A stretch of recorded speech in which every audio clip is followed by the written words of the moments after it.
Creativities. Chairman, Honorable Apueke, Transporter.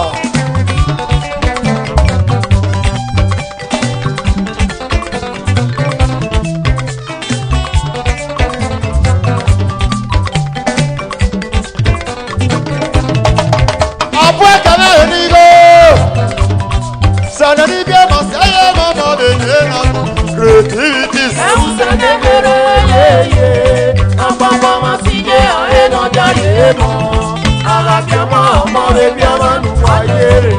Chairman, yaro yo. Chairman, ayeni mosema odododo. Chairman, Creativities, yaro yo. Treasurer, Vice, yaro yo. Osambala me nigo. Oyo ise onuna wele mo. Oyo ise onuna wele mo. Ora susamo uyaye obabo. Biyere yaye momo, uyaye onekoma. Creativity no tume. Yare wayo amos tota. Baba Kismi yaro yo. Oye Fiona yi community. Baba K ni mo se adio. Otie Baba Nera, Baba K. Tane ni bi mo se ye momo be na. Baba K.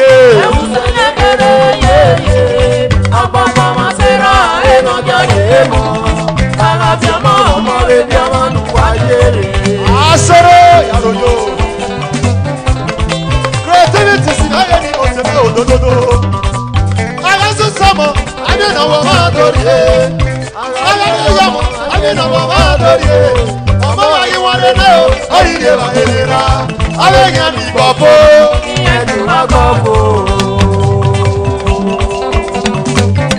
Baba oli tanera me yaro yo usikania Dr. Abba no lita yare nuwe ga yoro superstar onyo pe maba no ka o me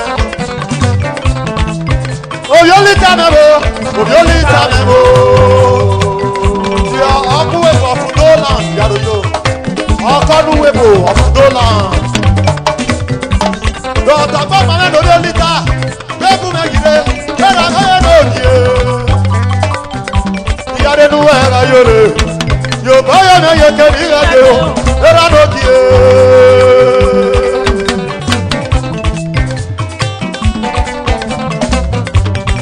sanani bia ma saye mo le na baba no yo lita ya akonu we bo Fudola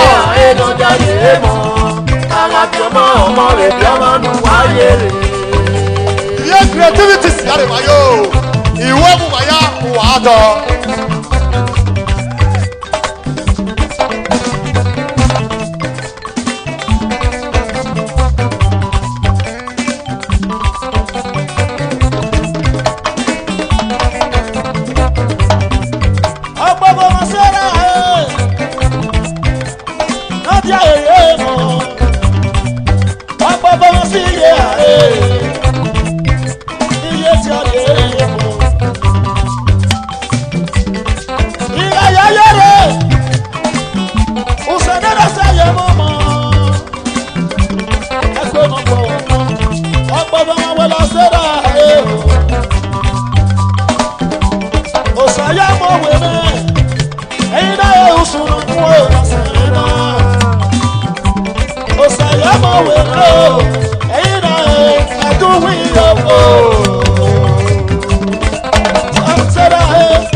Ariakaba na bado, awe me wuko, awe wo winya.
Adodo,